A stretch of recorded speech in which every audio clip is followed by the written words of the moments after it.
Zacznę od początku. Urodziłem się 21 czerwca, czyli w najdłuższy dzień roku. W zasadzie najpiękniejszy dzień roku.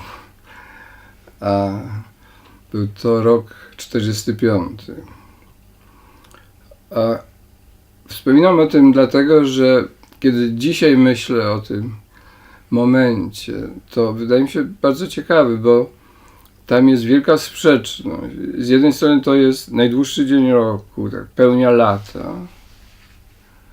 Co prawda wiadomo, że po najdłuższym dniu dzień się zaczyna kurczyć, ale jednak to jest moment krótkiego triumfu światła nad ciemnością.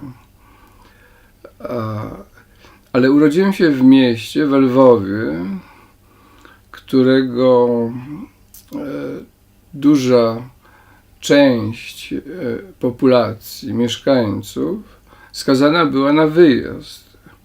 Znaczy, urodziłem się w mieście, w którym ludzie pakowali walizki i płacząc przygotowywali się do wyjazdu. Nie znam dokładnych statystyk, ale ogromna część polskiej ludności wyjeżdżała, zmuszona.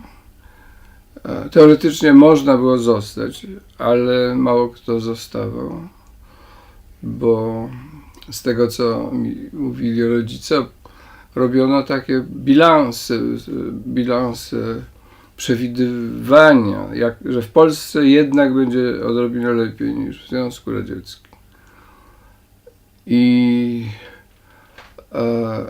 ja się urodziłem w domu mojego dziadka. Moi rodzice wtedy całą okupację spędzili właśnie w tym domu na Łyczakowie w Lwowie i to musiał być jednak, jak dzisiaj to myślę, niezwykle ponury nastrój, bo trzeba było wyjeżdżać. To dla całej tej rodziny mojej to było ukochane miasto. To nie był jakiś przypadkowy postój, tylko miasto, które oni kochali, w którym żyli od bardzo dawna, od paru pokoleń. I teraz wydaje mi się, że to jakby w pewnym sensie zdefiniowało moje życie, ta sprzeczność między najdłuższym dniem roku i rozpaczą wyjazdu. Kiedy nie jest tak, że ja to dokładnie to samo odczuwam, ale takie życie na sprzeczności, czy w sprzeczności jest mi bardzo znajomy. Właśnie to kontrast tych dwóch rzeczy.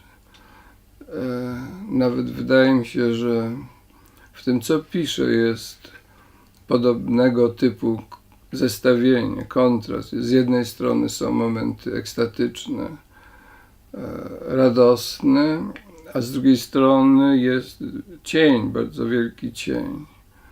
Oczywiście byłoby nierozsądne powiedzieć, że wszystko bierze się z tych pierwszych tygodni czy dni mojego życia. Oczywiście nie, ale jednak to, w jakim momencie, jak astrolodzy wiedzą dobrze, że to gwiazdy rządzą nami, a tutaj jeszcze nie tylko gwiazdy, ale no właśnie to przedziwne zestawienie długiego, pięknego dnia i niepewnej przyszłości, bo oni przecież nie wiedzieli, co będzie.